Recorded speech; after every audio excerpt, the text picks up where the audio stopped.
Hello everyone and welcome to another episode of Fay and Tom's Divorce Coaching Podcast. We've got another guest with us today and someone who's actually quite a new contact for me, but someone I've got to know really well, really quickly, is my new good digital friend Imran. Say hi, Imran. Hey, Tom. We met on Clubhouse, didn't we? Some month or two ago, and we've had a one-to-one, had catching up, and I've been following you and I've been listening to your podcast. We'll talk about a bit more about that in a minute. But I've just been a real big advocate and a fan of your story and your experiences and your approach to things. So I thought it'd be really great today to have not just another professional of a solicitor, which they're great because obviously we've got more of them coming up, but also someone in real life that has been through this, still lives within this within the space of divorce and separation, and get some real life experiences. So I thought we'd have you along today, and also we've got Fay as well, as always. Hi, Fay. Hi everyone, and I just wanted to say I'm so excited about this, and I think, you know, me and Tom, we love hearing people's stories and experiences, and Imran, you are a natural storyteller. Just listening to some of your podcasts this morning on my drive, they were great, and well, thank you. You know, I think you talk from the heart, you're very open, you say it how it is, so I'm really excited about having you join with us today. And I think me and Tom both want to ask you straight away is, you know, your podcast, which is called Divorced Muslim Dad. Why did you start doing these podcasts? Really good question. I mean, there wasn't any one particular reason, Faye. I just felt for a while, I felt that I wanted to speak about generally the experience of going through divorce, but also from the perspective of being a Muslim, a second generation Muslim here in the UK, because I see a lot of people within my circles going through similar experiences. And I also wanted to leave like something for, I guess, something for my children to be able to listen back.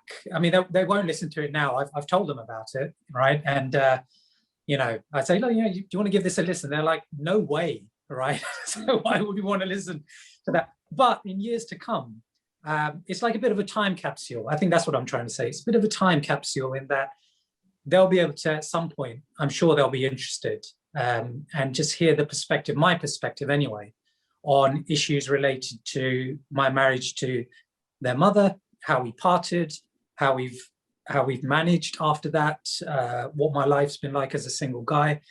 And that was it. And, you know, I'm a great advocate of, you know, just, you know, don't overthink things, just start. You know, a certain amount of thinking's important, but too much means, you know, things don't get done. So I started it and it just took on a life of its own. And I've had people from all over the world getting in touch, emailing, commenting, even providing future episode material as well. So it's been, it's been interesting to say the least.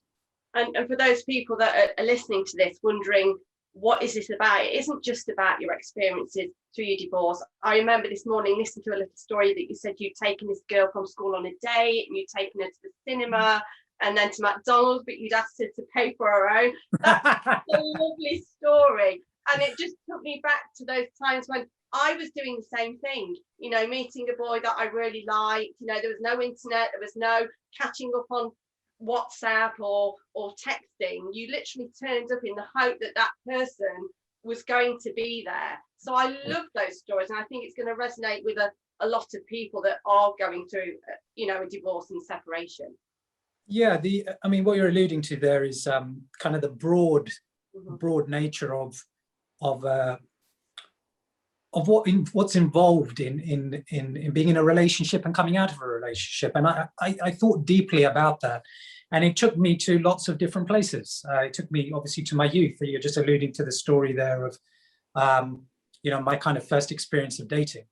And so all of that kind of feeds into the person that I was at the point at which I got together with somebody. And that's important because, you know, that's ultimately where you start with, where I started with my ex-wife. And you see kind of, you know, where your fault lines were or where your inexperience was. And, you know, and then you look 10 years further on when you come out of that. And again, you assess it then and what's happened in between. So I guess you can just talk. I could have just talked about, the kind of the facts of it, but I don't think, I don't think for me, my story of divorce is about that. My story, or through this podcast, is kind of explore my life, and how I became the person that I was, and what has happened to me since that point, and what are the lessons that I've learned, and how have I held myself to account, and all of that's kind of, it's a bit of a meandering journey. I've attempted to offer some structure to the way I speak about these things. You'll notice in the podcast that there's always a particular segment structure to it, but the main body of it is largely me just rambling through a series of bullet points that I've knocked together beforehand. Because as soon as I try and put too much structure to it, it all falls apart anyway. A little bit like this conversation. I'm just winging it. You know what? The bit that you said earlier on that I really loved when you said it is like a bit of like a time capsule, or kind of like a digital legacy, if you like.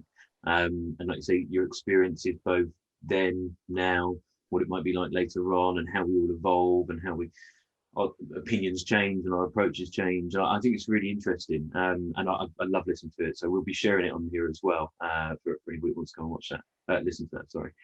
One of the things I wanted to ask you, a bit selfishly, as having a male guest on, because I get asked this all the time when I'm on webinars and things like that. And this is a bit of a big overarching question, but as a guy, and a guy's a guy, what was it like for you going through that divorce process, emotionally, mindset, physically? Like, what was your story? What did you experience?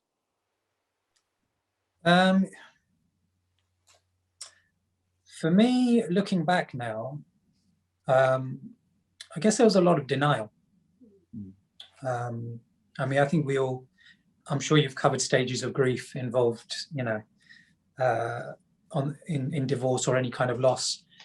Yeah, I was very much in denial, not in any kind of like firm, aggressive denial. It was more like low key. The way my ex-wife and I were with each other was actually quite accommodating, which in some ways made it more difficult to understand the line of we're done. Yeah. And so it was a little bit blurred for me.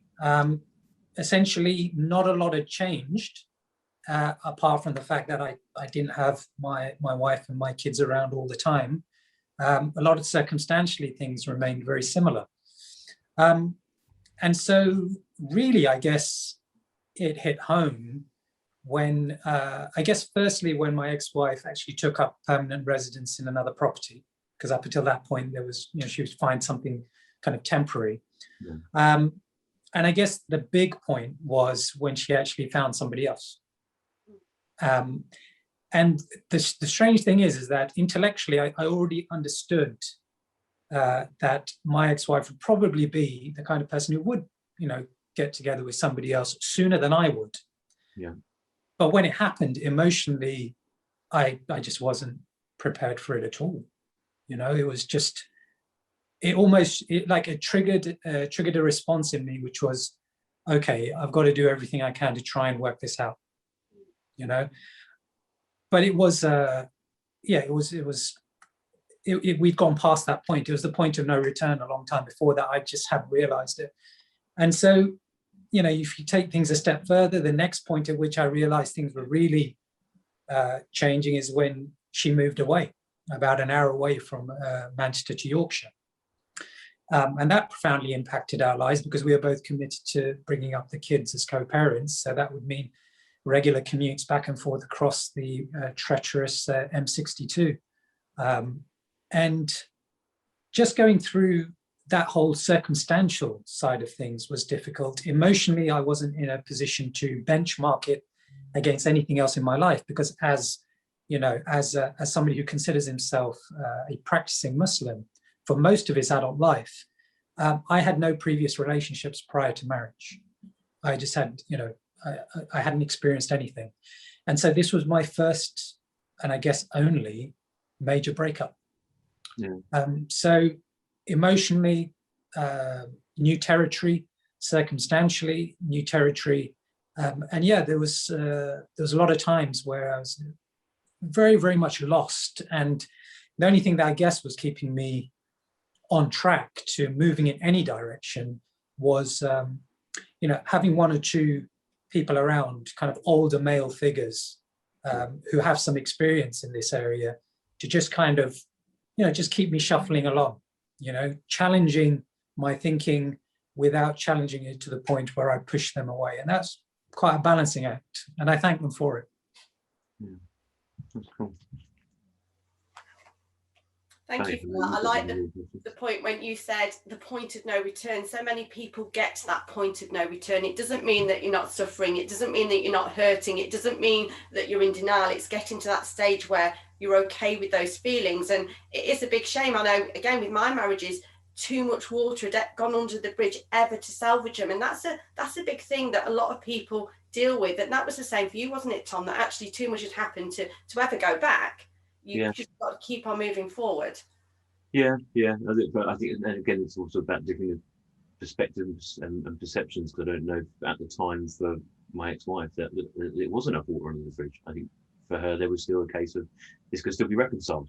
But obviously it wasn't for me, and it's about then trying to work through that transition, isn't it? And finding that like you said earlier, about trying to find that new boundary as well. And I suppose with my experience, very different to yours, is I probably would have found that really, really difficult, to be honest with you, having not such a clear definition line, where you said about like you're still kind of, we're close and very amicable, still co-parenting and getting along, and it wasn't in a kind of blaze of glory that the relationship ended, from what I can gather. So I think I would have struggled with that more, because I wouldn't know where the differentiating line in the sand was to say, well, are we, aren't we?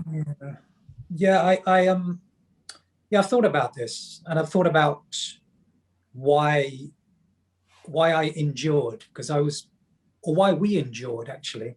The only thing I can think of is that that's the kind of the model of relationship I grew up with in my parental home. My parents, like many people of kind of the previous generation, marriage was something slightly different. It wasn't the love conquers all type of marriage. A lot of those marriages were simply kind of institutional. It's just something you do, right? It's quite, it serves a purpose, right? And they had a marriage which they endured, right? And there was never any thought really there was a thought, but there was never really action of parting. And so I guess I carried, with no previous relationship experience, I carried this into my own relationship. And I pretty much knew within the first 6 months that we were going to have major issues, right? But by that point, she was about 5 months pregnant with our daughter. Yeah. And I was never going to be the guy to step away from that, And so I entered into, I guess, a mindset of being dutiful. Yeah.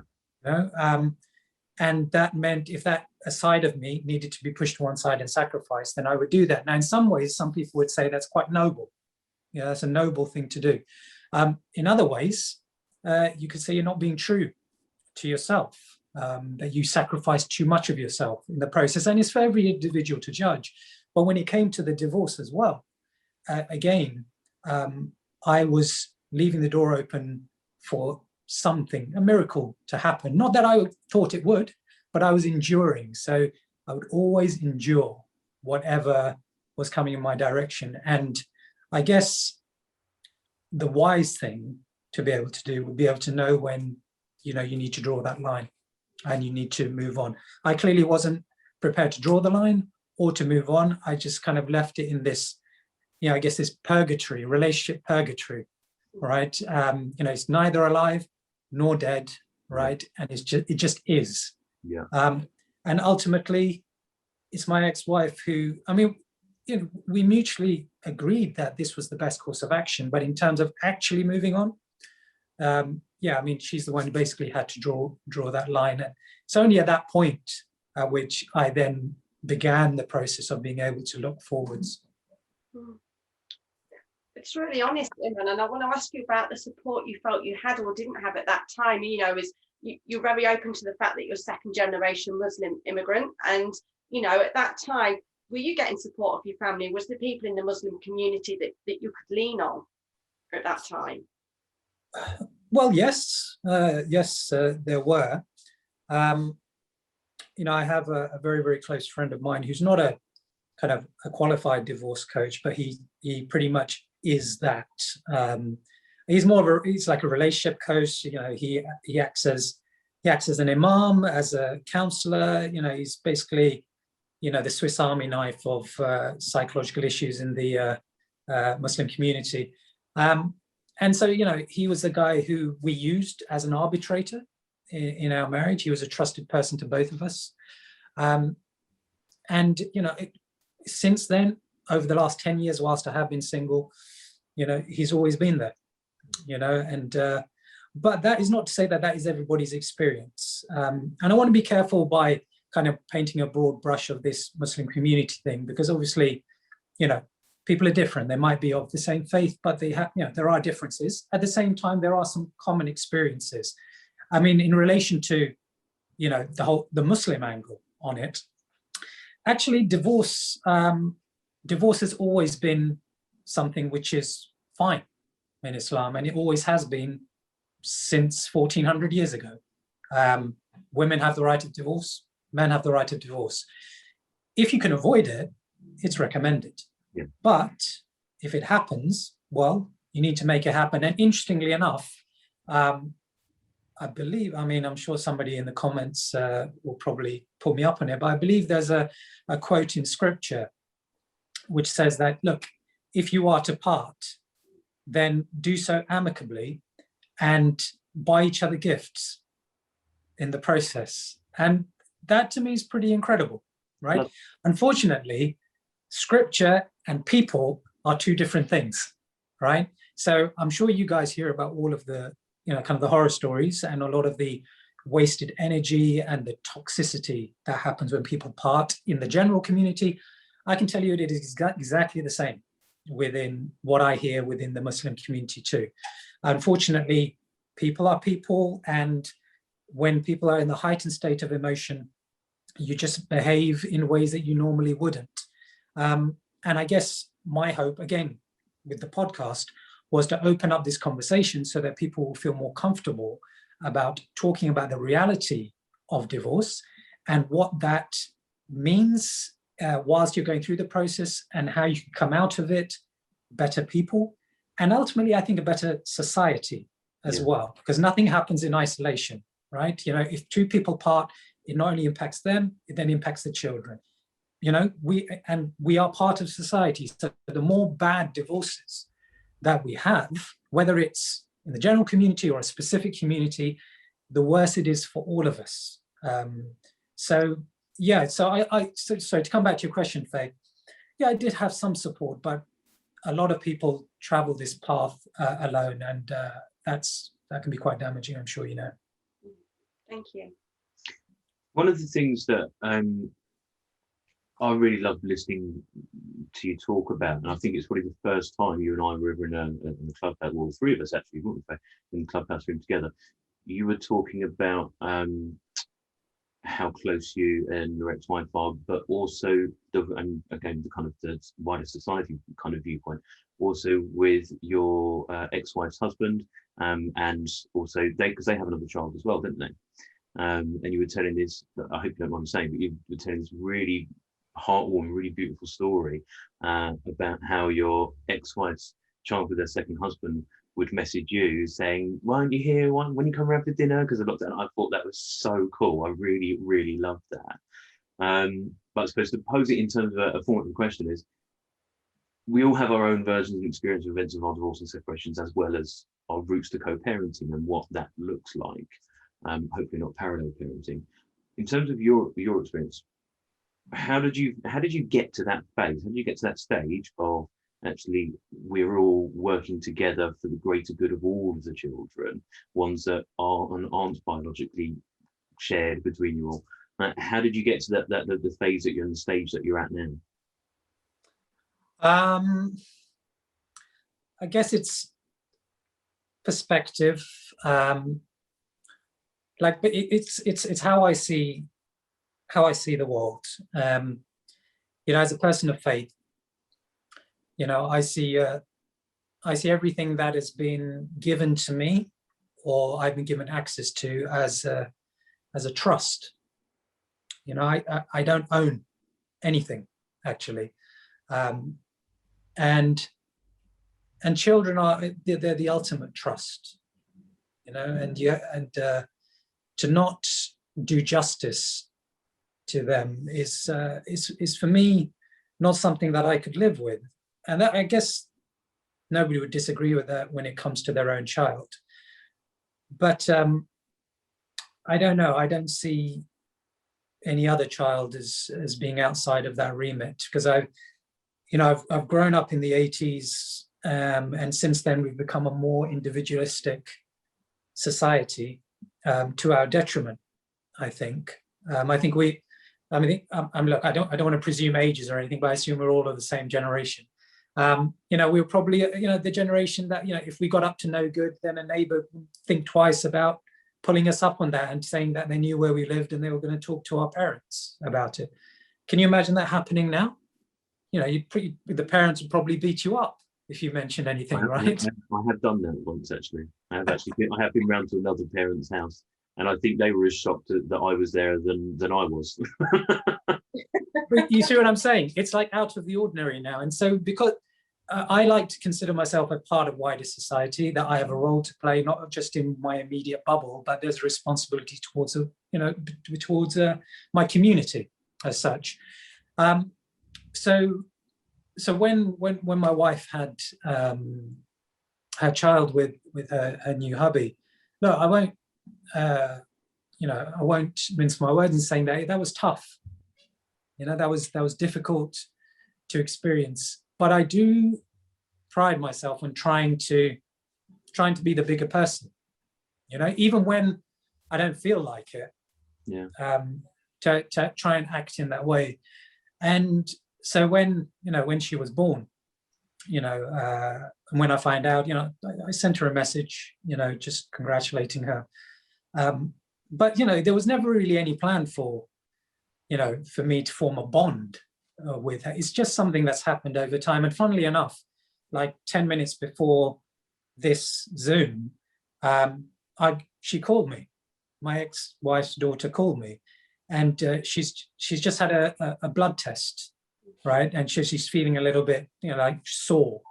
And so she's calling me saying, "Oh, I've had a blood test and it doesn't feel so good. And are you coming round? And are you going to play Guess Who with me? And this, that, and the other." And that was very special.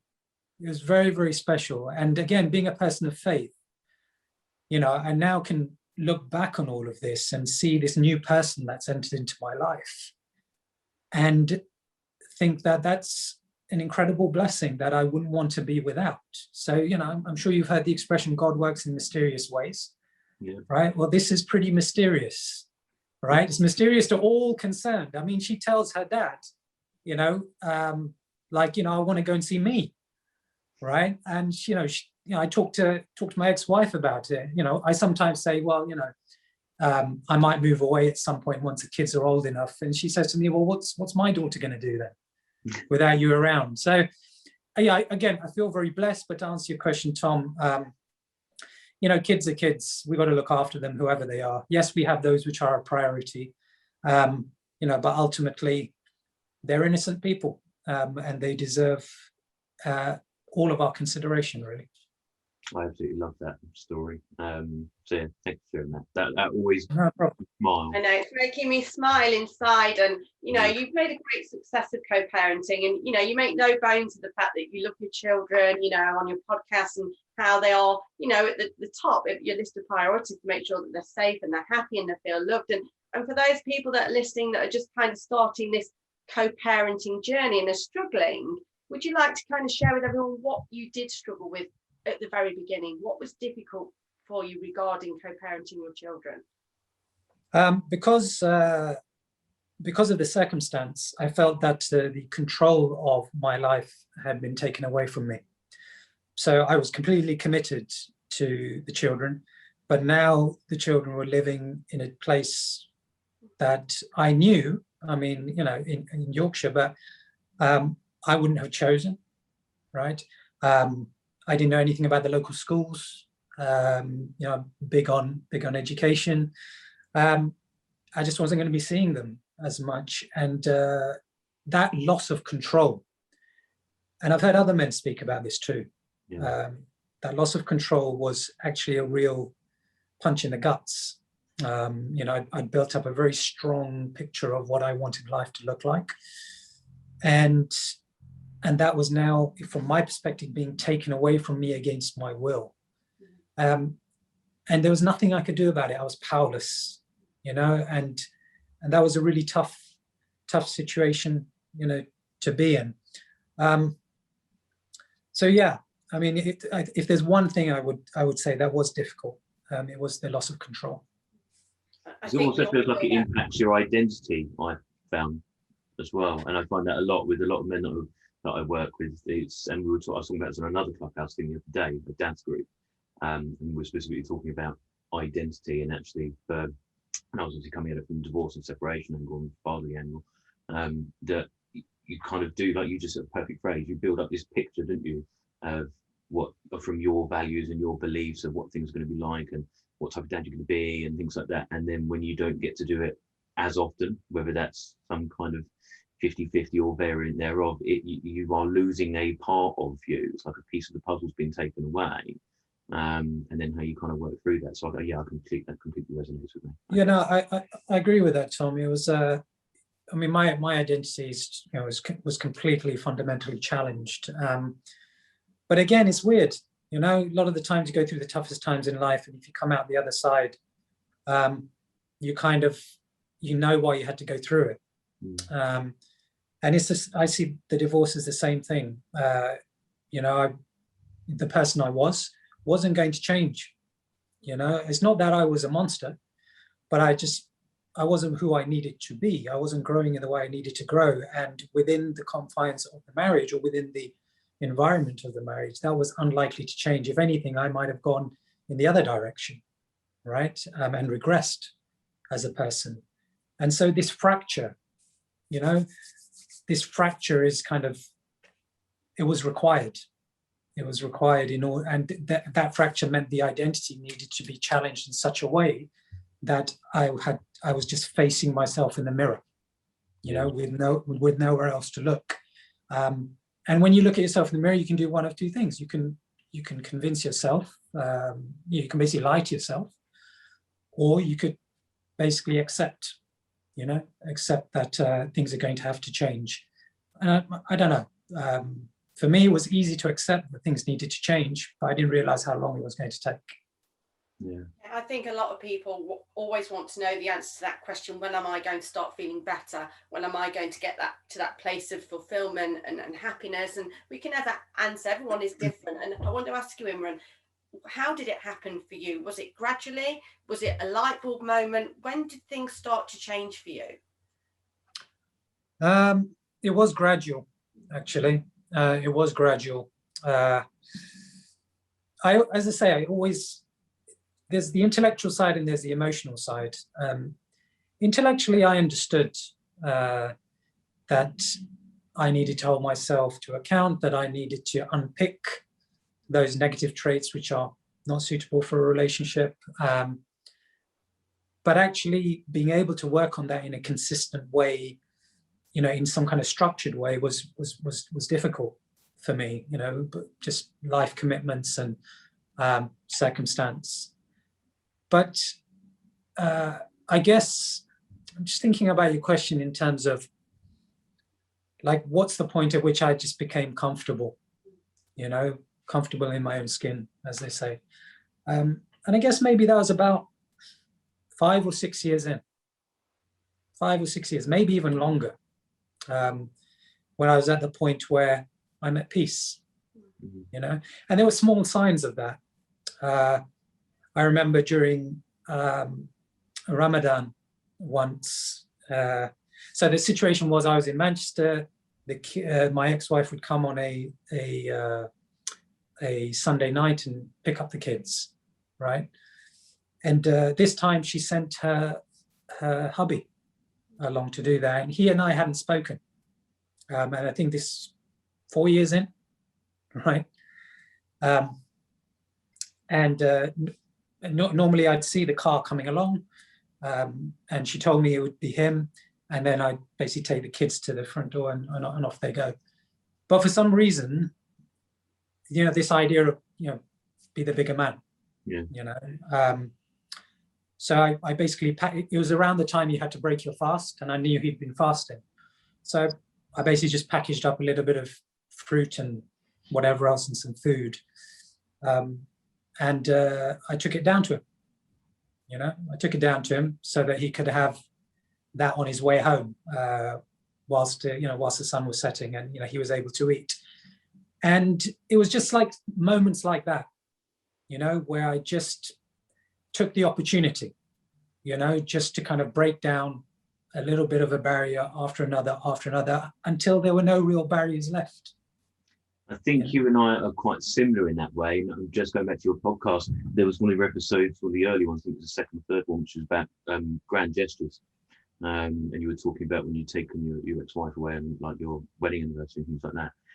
And just hearing what you're saying then was reminding me about, and only because someone asked me this recently, when did things start shifting for us in kind of our co-parenting journey, and when was there a bigger moment? But there's a number of smaller intermittent situations as well as those larger grander gestures. And we did a very similar thing with my girlfriend's ex-husband one day when he was dropping off the kids, and we had never spoken. We'd come eye to eye a few times, and it wasn't particularly pleasant for either of us. We weren't particularly each other's biggest fans, but there was something going on at the time, and he wasn't in a great space emotionally and mentally. And he pulled up outside to drop off the kids, and as always, we'd cooked way too much. And I just said to Donna, I said, look, go and invite him in for dinner. She's like, you sure? I was like, yeah, look, like, we always make way too much food. Like, just go and invite him in. Don't take no for an answer. And I'll give her due. She didn't. She went out and she said, come for dinner. And he said, no, it'll just be too weird. And verbatim, her response, which I loved this, at the end of my dying day, she said, it only has to be weird if you make it weird. So he went and parked the truck, and he came in, and yeah, it was weird. Everyone's sitting there like, oh, so how's your day? But again, it's those moments, isn't it? And it's that what you said about opportunities and making these consistent little opportunities to mend fences, build bridges, whatever analogy you want to give, and those little touch points to always be helping, supporting, offering an olive branch, etc., and rebuilding this new relationship and this new friendship that I found was similar. So that's really interesting to hear. Yeah, I love that, Imran. Something that I've always held on to was a realization I had. Again, I didn't have a great big sort of light bulb moment. It was little things, but one day I just had this epiphany that actually I didn't need to be with anyone. I didn't need to love someone to know that I love myself. And sometimes you can have those moments that just define everything. And I think that's, you know, a lot of people will go through those little moments that will just kind of be the starting point of something bigger and better and more fulfilling for them. And it's just hanging on to those moments, knowing that actually I am going to get there. Yeah, it is. You've already alluded to this. You know, everyone has their own kind of way of getting to that point.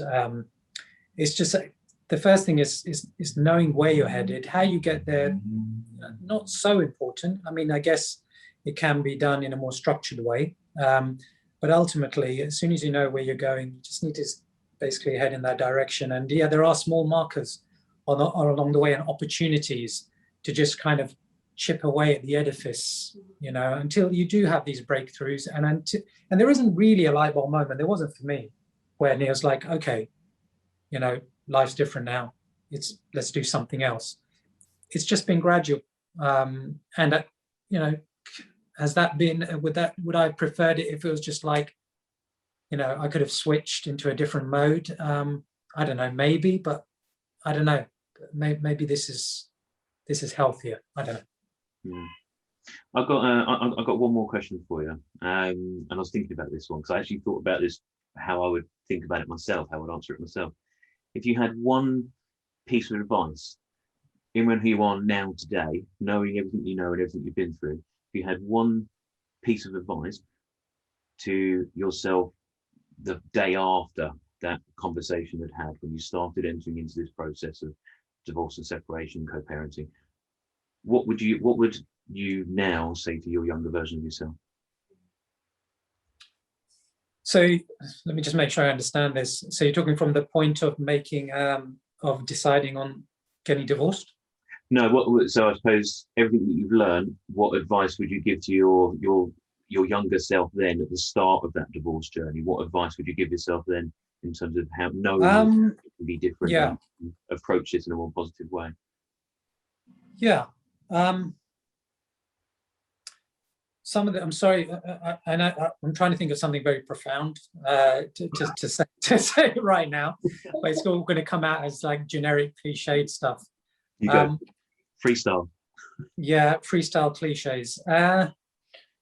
So look, you have to find people who can support your journey and who understand your journey as well. It's very easy when you're going through that kind, not easy, but it's very natural to kind of try and do it by yourself, or to feel that it's too difficult to reach out for that support. But it's important. It's important because when you're in the woods, you can't see the trees. Yeah. Okay, and you need perspective, and you can only gain perspective from people who are either professionally trained or have the experience to do that.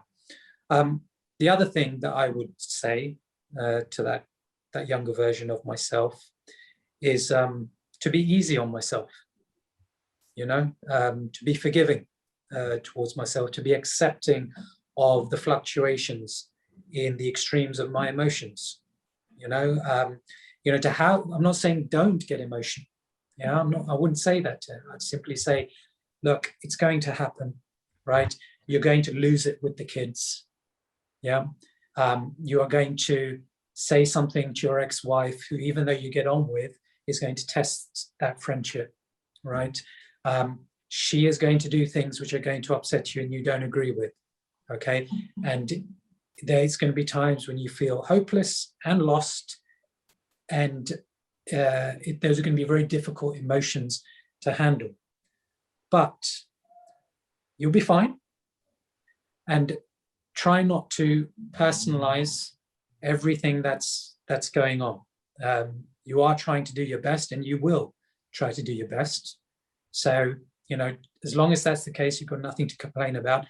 And have faith. Okay, ultimately have faith.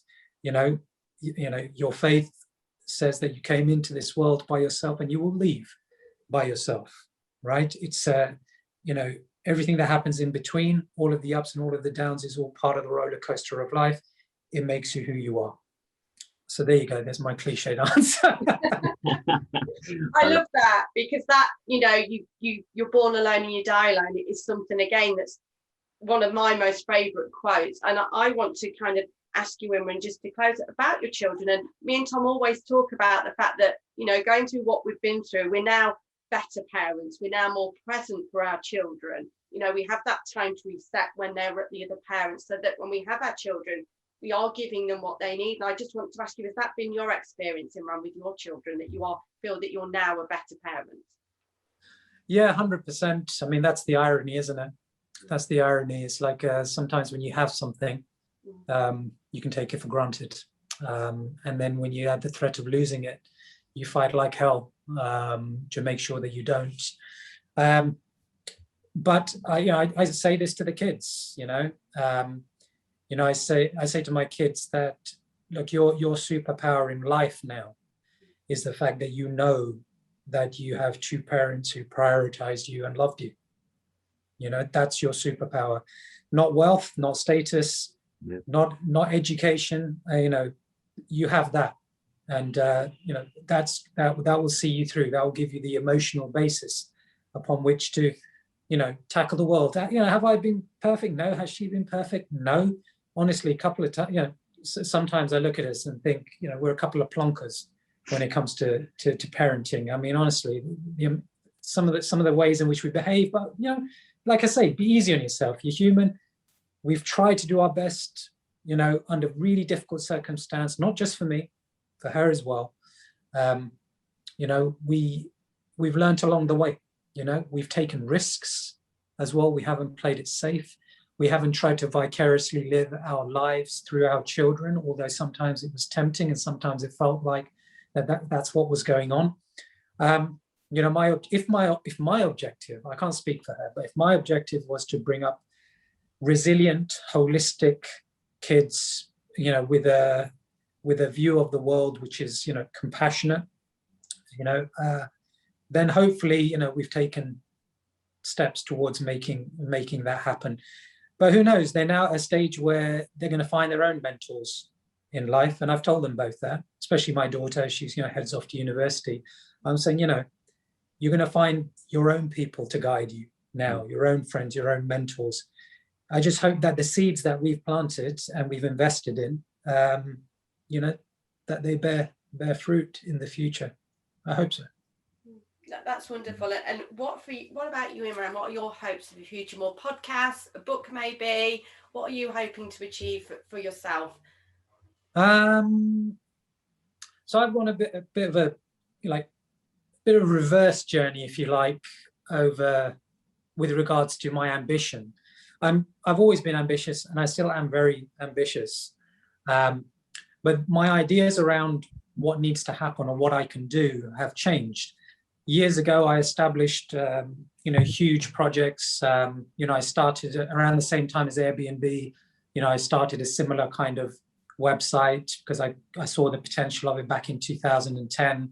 I saw something that could really scale. But now, 10 years on, I still like ideas that scale. But,